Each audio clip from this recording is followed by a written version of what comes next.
Welcome to SVCH Talks, where innovation meets inspiration, and every conversation sparks transformation. Here we unlock the future, share cutting-edge insights, and empower you to lead the way in a world driven by knowledge and discovery. Let's elevate together, because the next breakthrough starts here.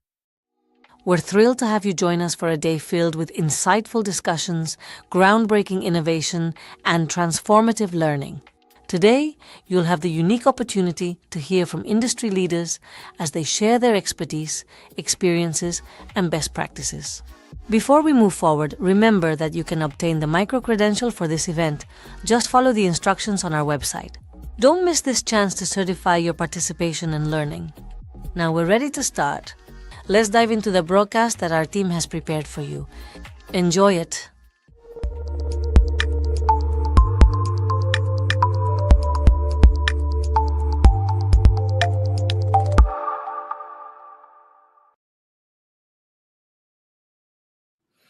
Hi, everybody. Welcome to this amazing webinar.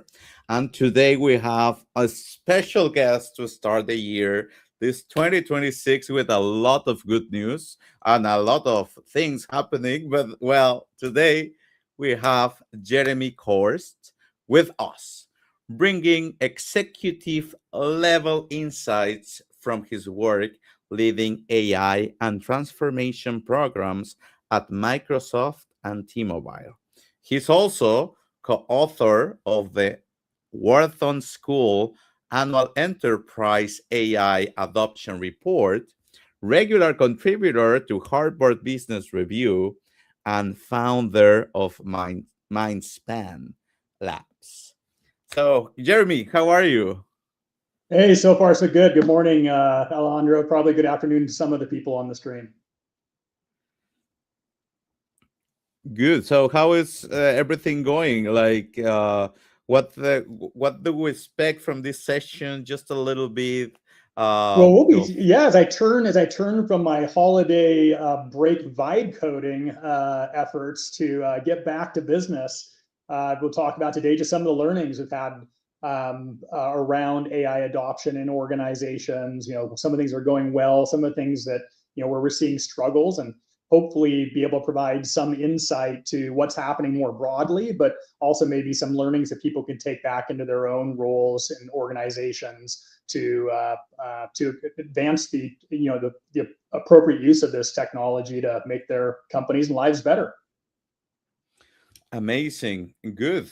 Just a quick question before starting with the great presentation that you prepare. If you can tell us a little bit about like Mindspan Labs, like what the Mindspan Labs, exactly. As I give you, it'll be part of the presentation, not maybe explicitly, but that's really what Mindspan is about. It's about working with leaders who are understanding the imperative to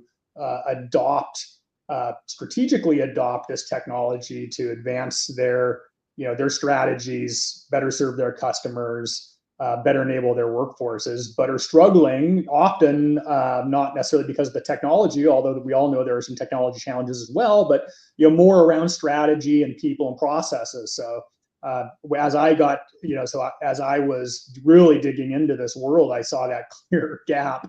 And so Mindspan is really the idea to how can we work both with clients, but just more broadly as a community, like we're doing today, to make sure that people are being able to understand some of the best practices, share knowledge, etc., so we can all move forward together. Amazing. Good. So excited to see your presentation. I will let's go to the presentation. By the way, everybody, if you have some questions or comments, feel free to write it in whatever platform that you are using. And on the way, Jeremy can be answering like all those questions or doubts. Good. Let's go with the presentation. Thank you, Jeremy. I'll be Great. here. Yeah. All right. So thanks again for being master of ceremonies and for having me here. But it's a pleasure to be here. we're going to talk, like I said, about how some companies are unlocking value with AI, where there's some struggles, and we're going to base a lot of this on the insights we've seen from the Wharton AI adoption study, which I'll share some of those today.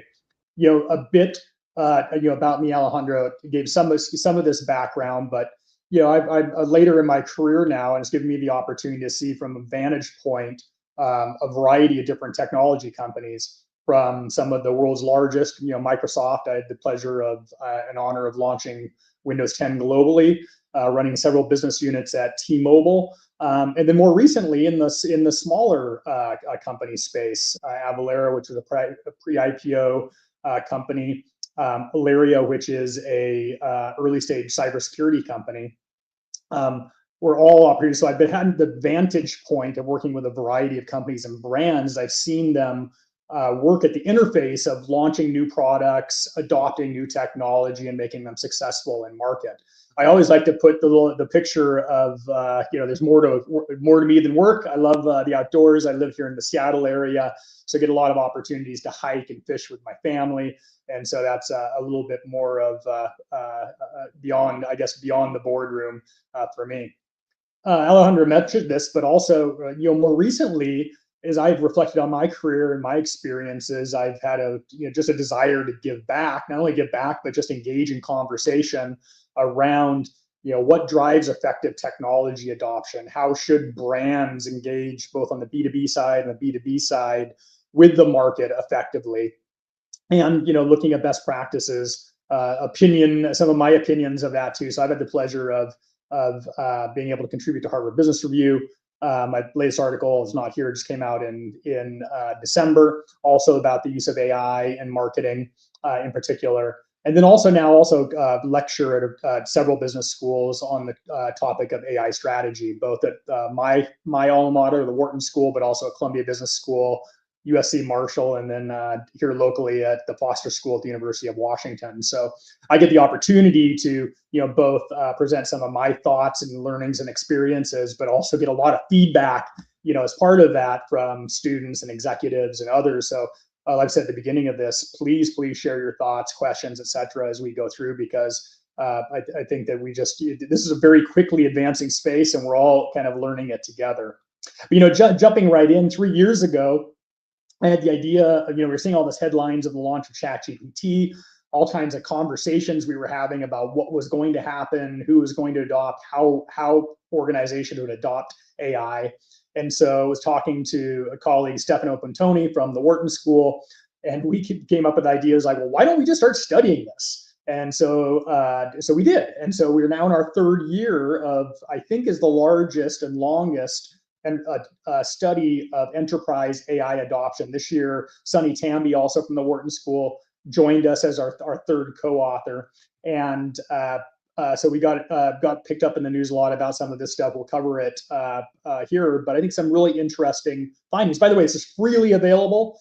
We can provide the link afterwards. You can go to the Wharton School and Knowledge at Wharton and search for it. So there's almost a 100-page report, which we're not going to present all of it today. But if you're interested in learning more, freely available, let us know. Reach out on LinkedIn. We make sure you get the link if you don't already have it.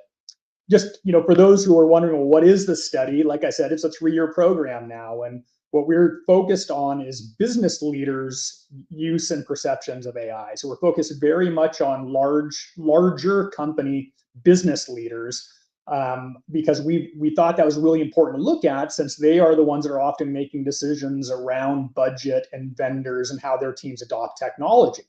And so we have a variety of businesses and industries represented across a variety of functions, which you will see in here as well, and a pretty large sample that we've been able to put together over the course of the 3 years. So that's the way the study is collected, to give you some background on some of the findings.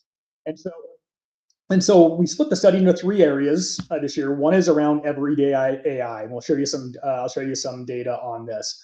And this is really about, not surprising, you're probably seeing it, you're seeing the headlines, but the Gen AI usage has become mainstream. And moreover, business leaders are using it daily, overwhelmingly. And so, some of the challenges, some of the things we're seeing is not necessarily who's using it, but it's more around why are they using it, how are they using it. Maybe important too, there's still some people who aren't using it, and so what's causing them, to have some of the perceptions or adoption challenges that they're seeing.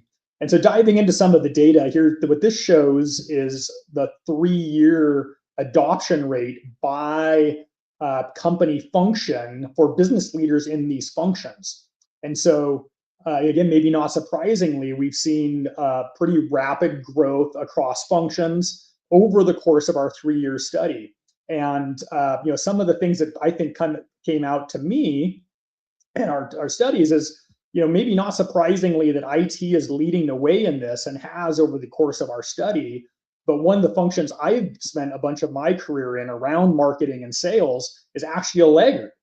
And this is one of the ones I love to ask questions if people have insights or have seen similar things in their organizations. And by the way, this is leaders within this function, not necessarily the people actually, the managers and the people doing the real work. This is around leaders. And some of the feedback we've gotten is that marketing in particular and sales has really had an inundation of new technology over the last 10 years. The advent of customer data analytics, much more analytical rigor, statistical rigor, and technology, both on the marketing side and the technology side, that perhaps there's a bit of resistance to the next big change and maybe a wait and see attitude around that. At the same time, we're seeing a lot of people like McKinsey and others predict that marketing and sales may be one of the functions that will be most impacted and drive some of the most value with AI. So we've got a bit of tension here, but we'll see how it plays out over the coming years. I guess the other one I would point out here too, that we saw one of the largest jumps between 2023 and 2024, and is now second only to IT, is procurement. And originally, when we saw those data, we thought, what's going on there? And then suddenly it dawned on us, particularly as we started talking to people, procurement is adopting this technology very rapidly, not only for their own use, but they've got so many business partners within their organizations and vendors who are calling on the organization, trying to sell them AI tools, that they're having to quickly become more familiar with this as a technology so that they can help decide and negotiate those deals. So that's around the basics of the rapid daily adoption, what we saw in the first year being more monthly and weekly adoption, to now almost a normal daily adoption for nearly half of business leaders that we surveyed. What are we seeing around use cases? Well, around use cases, what we're seeing is a lot of, over the course of the last few years, is a lot of what we call like horizontal productivity type applications. Things that are around the typical document summarization, email creation, desk research, all of those things that are interesting, but perhaps don't actually justify the billions of dollars of investments that organizations are making in this. Oh, interesting. I see that, hey, Kevin, it's been a while. Glad, thanks for joining. Intel is outsourcing 100% of marketing, and Accenture, let's see how that works. That is an interesting data point. There'll be a good test case for the rest of us, I guess, to watch. Hope you're doing well, Kevin. But what I was getting into here is that some of these horizontal just productivity applications probably aren't significant enough to justify the type of ROI or the type of investment that organizations are making. So there is a yearning we're seeing for more vertical, more specialized applications, more value creation out of this, and we expect to see this in the coming year. In fact, in this year's survey, nearly half of the technology budget that organizations reported spending was a third, 33%, about 33% was in internal R&D. So, which gives some indication that companies are investing heavily in trying to customize and create, perhaps more specialized use cases for this. But we do see some other things popping up now that are perhaps more interesting and more value oriented. Look at idea generation and brainstorming. Fifth this year, +9 versus last year. So actually starting to we're seeing this across functions, whether it's engineering and product, doing ideation, whether it's around marketing and sales, doing content generation, etc. It's becoming a more facile tool for perhaps more interesting use cases. But then, like I mentioned, we're spending billions of dollars on this technology. Let's see that in my experience, I think that that's been my experience too, even when I've been in charge of or been responsible for both sales and marketing. My hope is that AI can help us bring some of that together. We will see, but I agree with your experiences. But getting back to the proving the actual value of this massive investment, this year we decided to add, just be more explicit. This is the third year that we had been researching, and so now that we've talked about predictions, what type of ROI? By the way, we were in the middle of our study when MIT published their perhaps somewhat questionable methodology, but nonetheless headline-grabbing approach to saying that 95% of AI initiatives fail. So that was in the midst of our study. Our study wasn't a reaction to that. It just happened to be coincidental. But nonetheless, we found some interesting things from leaders about their perceptions of AI. And so one of the things we asked them is, as leaders, is your organization, how are you measuring ROI? Is it from one end of the spectrum, fully integrated, strategic, and continually optimized? Or is it not measured at all? And I'm just curious, we don't have to do a poll here, but have it in your mind, what do you think the shape of this perhaps bar is going to be? To be honest with you, that I think my other study co-authors were a bit surprised at how many leaders said that they are measuring to some structured extent the return that they're getting on ROI. Now, I will tell you, we asked this question a bit broadly, intentionally. We wanted leaders to be able to define ROI in their own terms versus perhaps quantifiable financial metrics, because we know from talking with a lot of industry participants that some of those hard financial actual impacts are hard to find right now. And perhaps that's not surprising given the nascence of this technology, early adoption. Yet the important thing that I think our study found was that the perception of leaders were that they were measuring it, and moreover, that it was actually coming up with ROI. Look at this. Overall, organizations reported that overwhelmingly a moderately to significantly positive ROI for their initial investments. So quite a bit different, perhaps, than some of the other headlines around the failures of AI.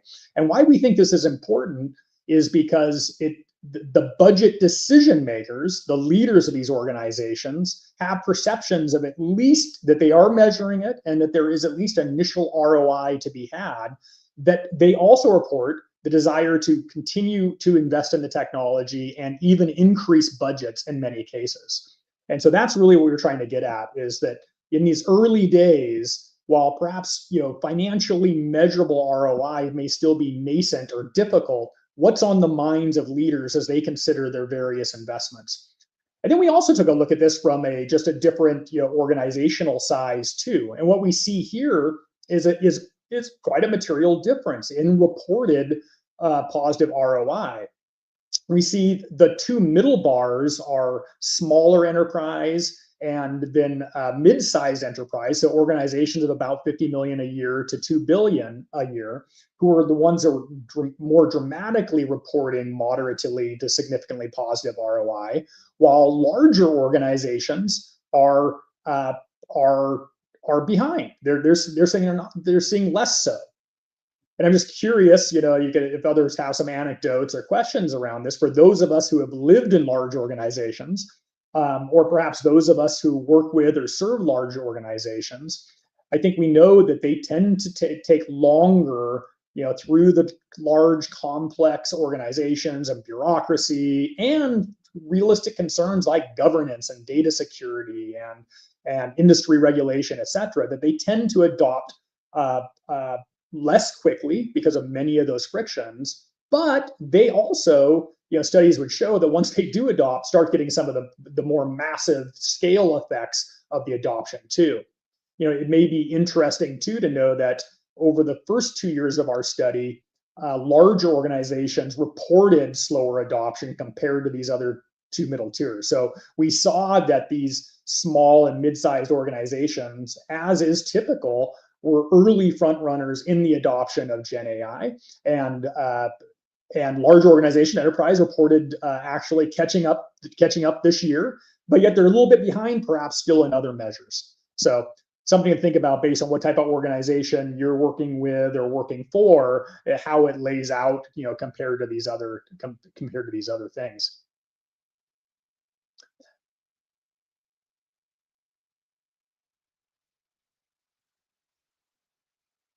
It's a question here, Stephen, good question. There's still too much marketplace noise and speaking facts, not fictions. I find a high percentage of executives saying they want AI, Gen AI, when they really need workflow automation. You'll see later from my perspective, Stephen, is I very much directionally agree with you, is that I think I should have put in the cartoon that I often put in my MBA lectures, which is, many of you probably seen on LinkedIn, which is the cartoon of who are we, CEOs, what do we want, AI, when do we want it, now, what do we want it to do, we don't know.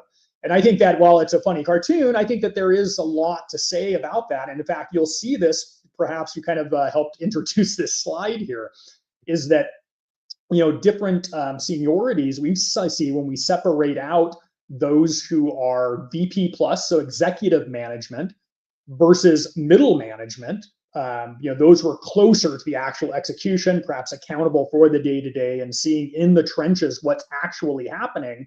A pretty big delta between their perceptions of ROI. 69% of middle managers are reporting positive ROI, while as over 80% of executives are. So this is a prelude to some of the things about some of the disconnects. Stephen, you're hitting on one of them that I agree with. Here's another perspective about how there may need to be how there is perhaps some variance of perspective, some variance of strategy and tactics that I think is really important for organizations to come to grasp with and really understand what they're trying to achieve, like you said, around workflow automation, versus just having a hammer and using, looking for any nail they can find. We'll talk a little bit more about that here in a bit. But look at this gap. And this is only one of the gaps we've seen like this, which I'll show you some more, coming out here in the other slides. But then we get into the human capital lever. And Assad, Assad, I hope things are going well in New York, assuming you're there right now. And I agree with that too. I think what Stephen's point was that, trying to split the middle between this two is, let's just not assume that AI is our be-all, end-all tool for everything. And so I think it's more of like, we have now a major tool in our tool bag, something we didn't have before. That's super powerful, can be applied to a lot of different type of things. But even in automation, for example, is that this is a non-deterministic probabilistic system.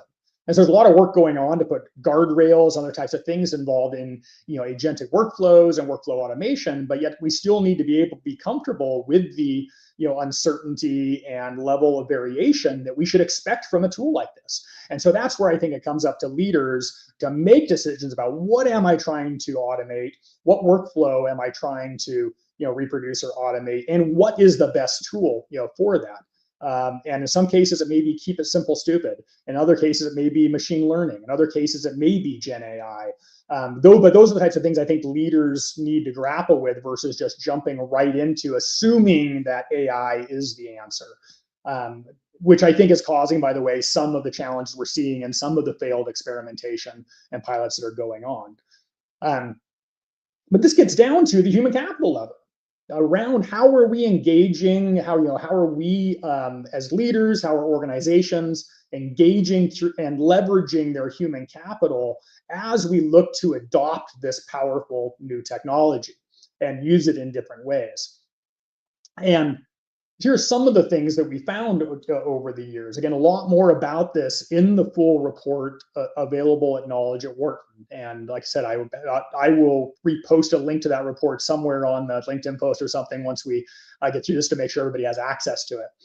But one of the things we wanted to look into, and in fact, my frequent HBR co-author friend and co-author of this study, Stefano Puntoni, is a world-renowned academic thought leader in the area of the intersections of human and technology.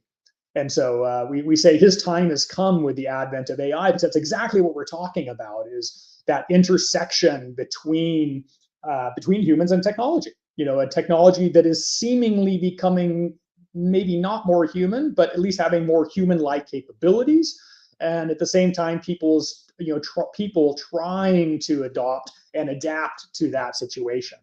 And so one of the things we wanted to look at over the course of the study is leaders' perspective of this technology vis-a-vis and related to the impact of their employees and their employees' skills. Okay, so first of all, we looked, and I should say, by the way, Assad, who asked the earlier question, is actually one of the analysts on this report. So I want to thank him and acknowledge him for all of his great work on this too. When we look at these two areas, one is enhancing employees' skills in some tasks versus replacing employees' skills in some tasks. Now, you will note that these don't add to 100. This isn't either or. This is rather asking, what do you think will happen? And you can see by the numbers, many leaders believe it's going to be both. But what we've seen is overwhelmingly over the course of the study, and a huge increase even from 2003 to 2024, of managers and leaders believing that AI is going to enhance employees' skills, while about 2/3 of them have consistently told us that they expect it to replace. Just curious, we don't have a formal poll, but you can just guess for yourself as what do you think happened in 2025? How did this change? There's been a lot of advancement, a lot of adoption, a lot of experimentation, both failed experimentation and positive experimentation. Where did we land? Well, actually, not much change. So it's pretty interesting, I think, here is that even though we are where we're at in the adoption cycle, both the hype and the reality is senior leaders, at least, have been fairly consistent in their perspective of the impact of their employees' skills, both the combination of whether they enhance and they replace them. But this year, we also wanted to add, we didn't ask this in earlier versions of the study, but we decided to add this year is what about skill atrophy? So what about the worry, because we understand there's going to enhance certain skills versus replace certain skills. What about the worry of atrophy skills? And here's what we saw this year. And again, we didn't ask this in 23 and 24, but you see over 40% of leaders acknowledged that they believe, or they're at least concerned about declines in employees' skill proficiency in some areas. Now we'll see what happens next year around this. But what I take away from this again is again a leadership challenge, is thinking through strategically. AI is a tool that is very powerful and it can do a lot of things. But for my organization, there's got to be a Goldilocks type answer of what skills do I want to make sure that I do leverage the technology to enhance and augment and do as such, versus what skills am I okay replacing?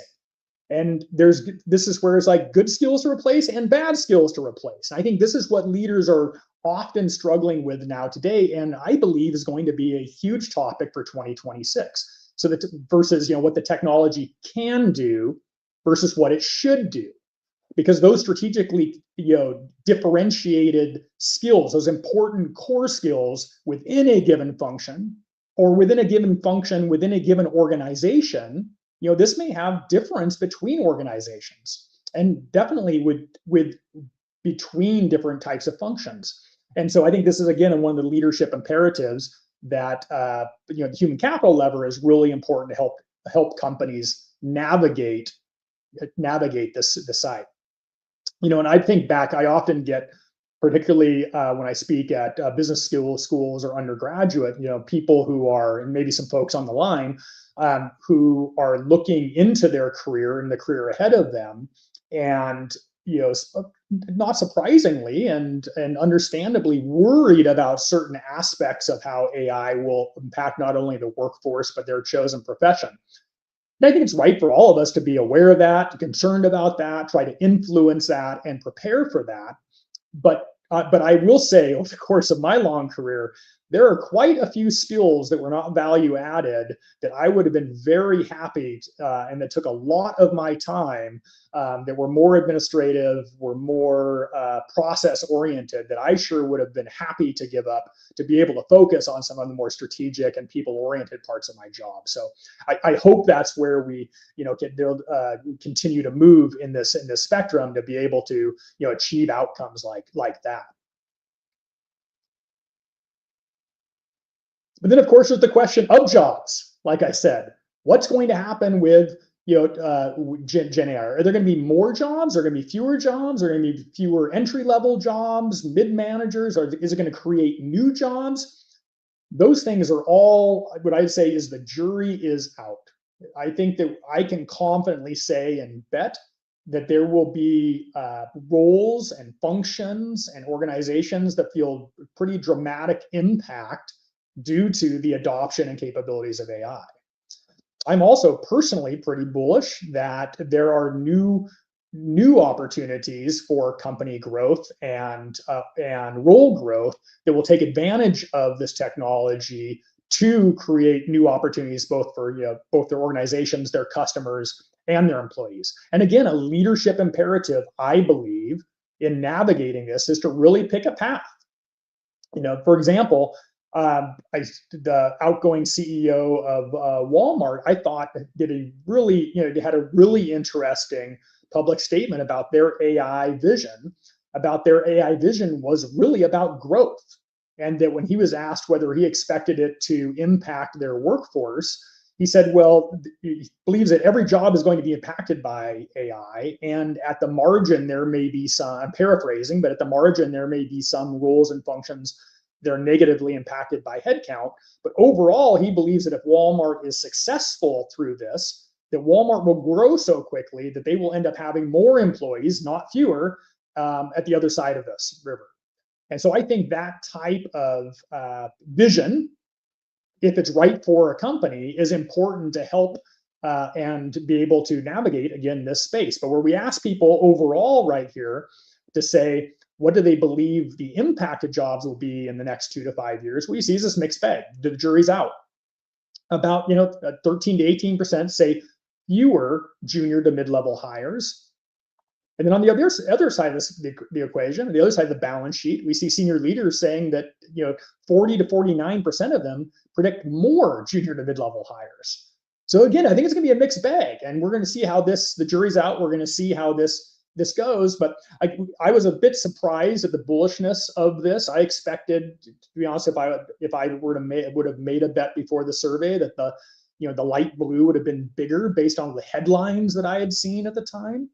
But when we started looking at this and talking to leaders, both through the study and outside the study, and by the way, McKinsey found some similar directional evidence in one of their recent surveys about the difference between leaders who thought there'd be fewer versus more jobs. So anyways, jury's out. I think particularly those of us who are leaders, who will be leaders, who are aspiring leaders on the call, it's up to us, I think, to help our teams and our organizations navigate this, so that there's not undesired impact, perhaps, on our workforce.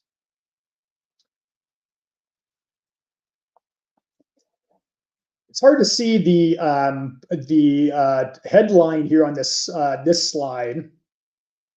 Take a look at this really quickly. Great, thanks for the share. We'll have to take a look at that. And we'll see how this, by the way, we will see how this, what happens to this, both in actual market evidence, but also in the survey as we go into 2026 and 2027 rounds as well.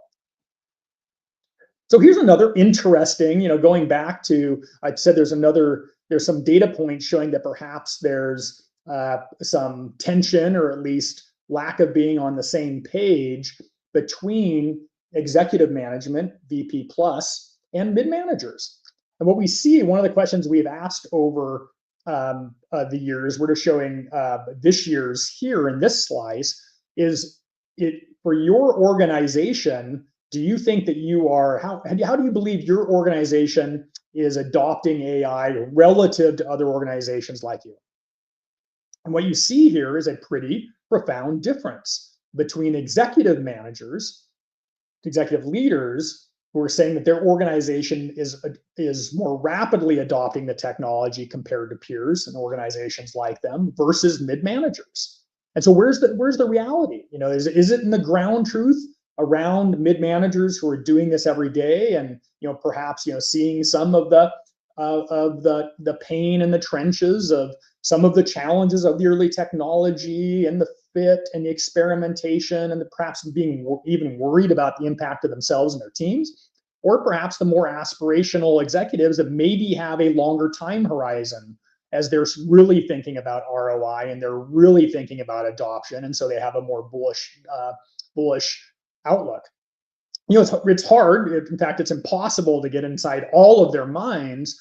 But what this really shows, again, I will repeat, is the need for clarified strategy, clarified leadership, and to make sure that these two groups get more on the same page around the impact, adoption, and other key aspects of their AI journey.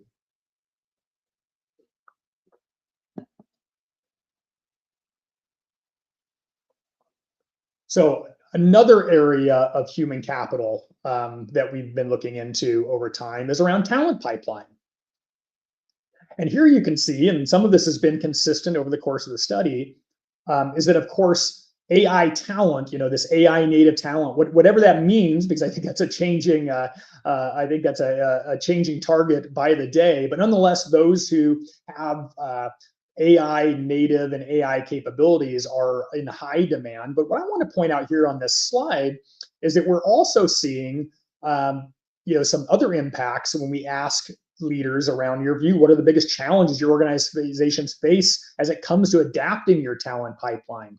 And look at things like, even though it's red because it's within this, it's further away from 49 than the others, but 41% of respondents in this survey saying having leadership that can effectively lead change management is one of the biggest challenges their organization face. And to me, that's just another data point in the constellation of evidence that we've seen on some of these other points around some of the adoption friction we're seeing being more around strategic management and change management and leadership than it is necessarily just or only about the technology itself. And look at the other areas in here too. There's other points that also play into that same theme around maintaining employee morale, ensuring existing employees engage in continuous learning. These are not AI skills.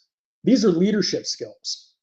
By the way, I saw a lot of chatter over the holidays as I was paying a little bit more close. I had more time to, as I was vibe coding, to pay attention to LinkedIn and to X, with some of the thought leaders around, as we have this rise of agentic AI, which was just nascent at the time of our latest survey. We expect to see a lot more of that in the coming year.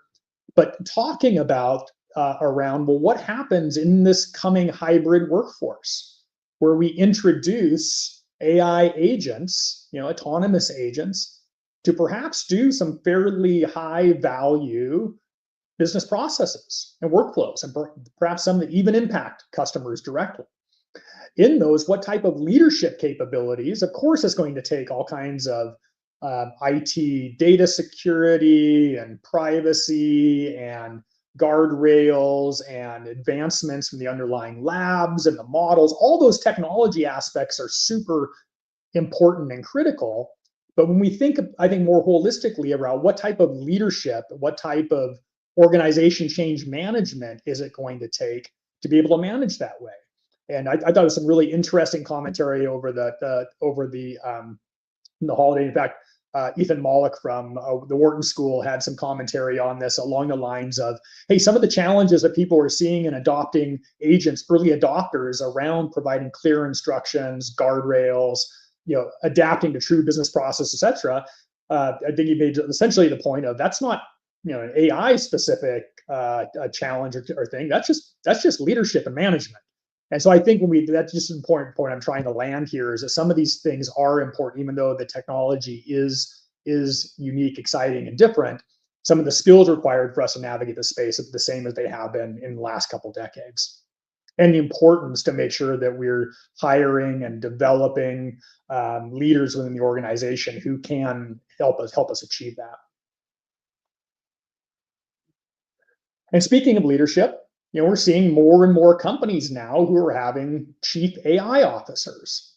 And so, we saw this last year, crop up. We're seeing it, more so this year.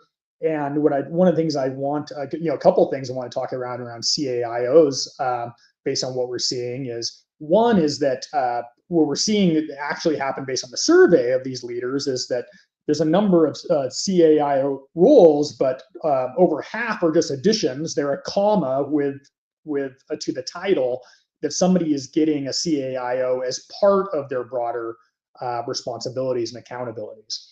And perhaps not surprising, as this is now a board level issue. It's a CEO level issue.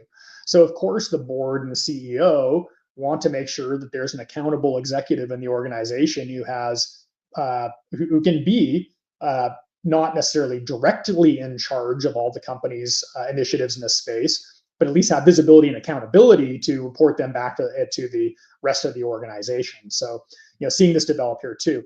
I think, what some of the best practices in this is not necessarily a technology role per se.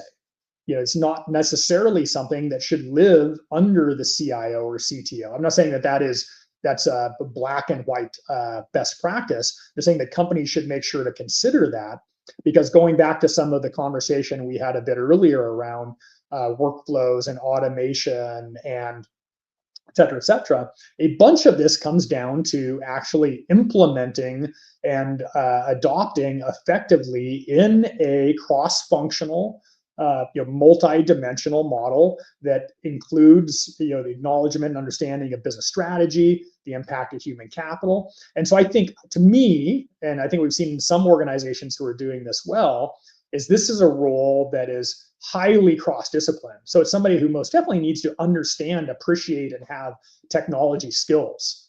I think that's super important. That goes almost without saying. But moreover, while that's a critical capability, I think those who have been in the business and perhaps in different parts of functions across the business that give them more insight across function across the business may be better attuned to be able to serve and drive roles like this. Again, not a one size fits all, but more of an opinionated commentary as organizations begin to adopt this role as the type of skills that may be necessary to be successful there. And by the way, personally, I think a really exciting role for those who are currently in role, most definitely exciting and exhilarating, and probably also stressful at times. But also for those earlier in the career that are thinking, or mid-career, are thinking about what is the impact of AI and where do I want to drive my career. A pretty interesting opportunity, I think, both at the CAIO level and also within the staff of this person. So bringing it back to some of what we're talking about, Mindspan Labs. We've talked about this earlier in the presentation, and to reinforce it now. What we're seeing is there's three organizational realities that are happening here. You see that overwhelmingly, 2/3 almost of executives VP plus are excited about the strategy ahead and the opportunity ahead. They believe there's positive ROI now.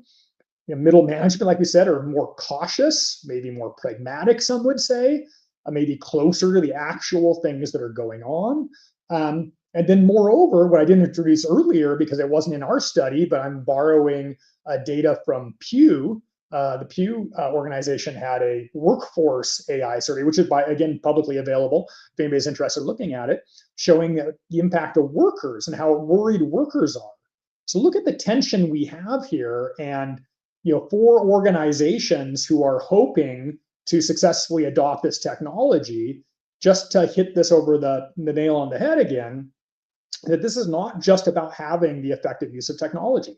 Somehow we need to bring these groups and bring them along and make sure that we are communicating throughout an organization and across function a common vision and a common aspiration, perhaps, and a common path as soon as we can to help bring these other key constituencies along. Or else we're probably going to continue to have friction and unnecessary lack of success in some of our earlier efforts. Like Ian Y said, is like the transmission mechanism is failing, is what we're seeing so far. And BCG, I thought, had a really good model in one of their reports that I modified some, but I'm going to give them credit because I think that they hit most of this on the head. And it's about the 70% iceberg. Is a lot of the initial adoption has been more technologically driven and focus on things like hallucinations and around the algorithm, or the availability and quality of data around security and governance, etc. I don't want to minimize those things. Those things are all absolutely essential. And I think we've got people in most organizations that understand a lot of that, are on top of that, and there's a lot left to do to get that right. But that's just the tip of the iceberg. The rest of the iceberg is what we've been talking about through a lot of this call, and what we've learned throughout the course of the studies of the last 3 years of adoption, and what other organizations are seeing, like BCG and McKinsey and others, is that what actually drives success are things like strategic clarity. Where do we want AI to create value? And even if we don't know specifically yet, what type of things are we going to look for it to create value? How much is going to be efficiency? How much is going to be growth? How much of the efficiency that we gain is going to be reinvested into growth? Those types of visions for this. People and skills. Do we have the right capabilities? And by the way, not just technological capabilities, like we said. I think it's important for all leaders and all the workforce to be experimenting with LLMs, with generative AI. I think that it is important for us all to keep abreast of this as it gets better every single day, and that's important. But beyond that, what are the skills around leadership, change management, strategy, workflow reimagination, not only workflow automation, but workflow reimagination, etc. Organizational processes, culture and mindset, leadership and change management. That is the real iceberg that we need to make sure that we are at least focused on, acknowledging, acquiring skills, developing skills to be able to ensure that aspirational ROI and the hundreds of billions of dollars that are being invested in this space do end up paying off. And so what are the fundamentals? Kind of wrapping this all up, and we'll have about 10 minutes for additional conversation and questions. So I'd love to hear feedback. I'd love to hear examples if anybody has either different examples or examples that help color this. But overall, I'd say AI is not a strategy. I'm using those terms specifically. The company needs to have a strategy.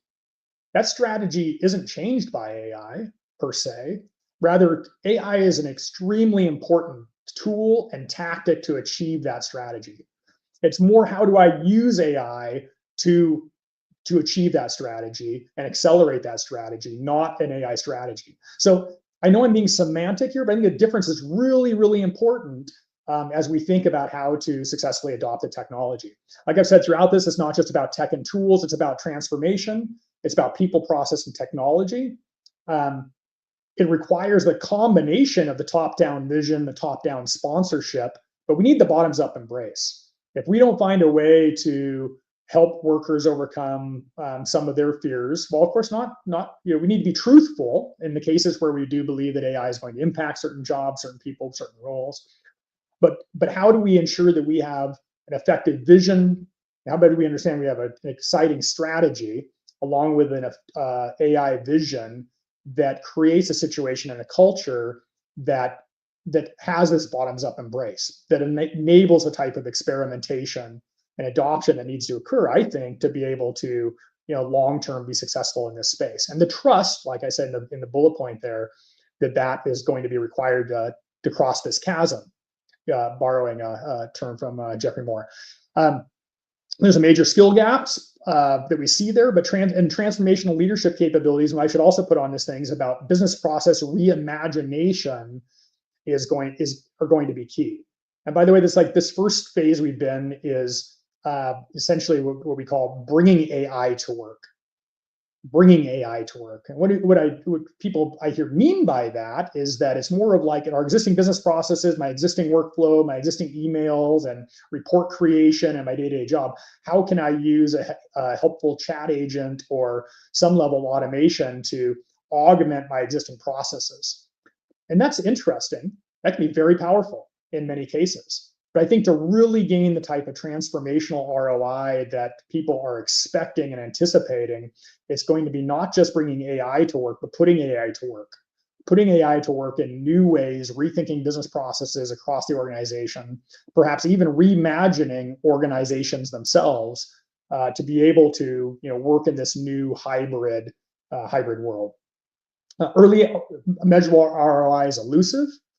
Even though our study showed that there's positive perceptions of that and early reported of that, I know working with actual clients and colleagues that when it comes to truly financially measurable ROI, it's still elusive.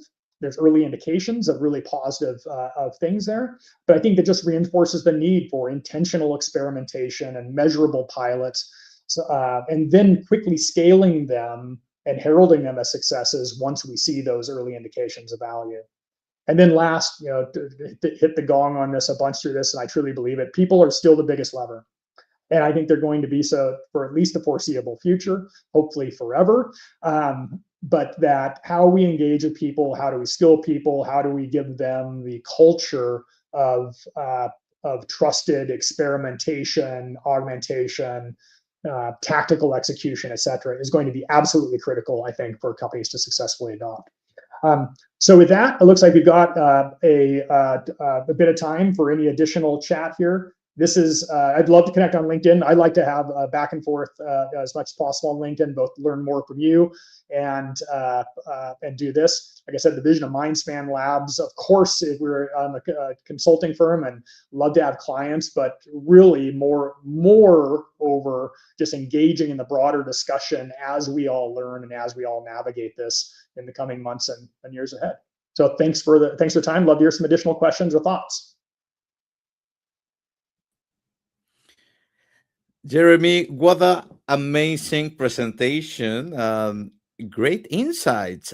I'm really surprised and really happy also by all the bright future that we have for the junior analysts, like the interns, like the leadership that can can lead with change management. I think that overall there are like good news around there. Or what do you think?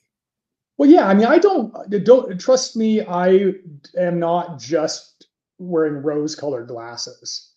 I am also mindful that there are going to be impacts to people, to communities, to organizations that we need to acknowledge and hopefully minimize. That's my point. Is how do we embrace the hopefully largely positive and expansive aspects, and how do we as leaders within communities, within organizations, embrace that such that we can at least influence the outcome to be more positive than negative. That's really my perspective. Makes total sense. And I just have like a question. We have just a couple of minutes, but about the CAIO, the CAIO positions that you mentioned that are like really interesting path for mid careers and for overall like new for people that wants to go there. But how do you see it will work, or what will be the what would be the main responsibilities, or like what's his role overall? Yeah, I mean, overall, I think. But by the way, I think that when I first saw me and the authors and some of the analysts at GBK saw some of these results, we were a little surprised. So one of the first things we did is started looking at through LinkedIn is who's got titles of CAIO, and what are they saying their responsibilities are. And let's just say it's various right now. It's a wide spectrum of backgrounds and responsibilities. I know in talking with CEOs and leaders of various companies that it's not a standardly defined role today. I think that we will, over the course of coming months and years, there'll be more standards, a more standard role, for this. But to me, this is probably something that is more specific to each organization and what their vision and strategy is. And what is it that they need to achieve with AI across their organization, which is unique to their organization in most cases. And because of that, that's going to take a different type of skill set for that organization. I think if I was earlier in career, and I remember those great days, or mid-career, I think some of the advice I got around T-shaped experiences are pretty important. That is, like, how do I have experiences that give me breadth and insight across our different, a broad aperture of domains and functional experience, while making sure that I've got depth and strength within a core, whether that is technology or whether that is analytics or whether that's sales. And then I think those are the people, to me, that will be that somewhat more perhaps more inclined, more valuable, because of that type of experience set and skill set, to be in a role that is inherently a coordination and an influence role within the organization. This isn't a role that probably owns the entire AI budget. It's probably not a role that is dictating the use of AI, most likely. It's probably coming up with some standards of use within your organization, but is more of a coordination role in most cases. Amazing. Yeah, totally agree. And by the way, I invite everybody to check our certification at Silicon Valley Certification Hub. We have the flagship, actually, is the Chief AI Officer program certification. Well, there you go. I didn't even know I was helping you pitch that, but I definitely check it out. Yeah, it looks like it was almost planned, but it wasn't. Amazing. So we have still some comments, some great work from.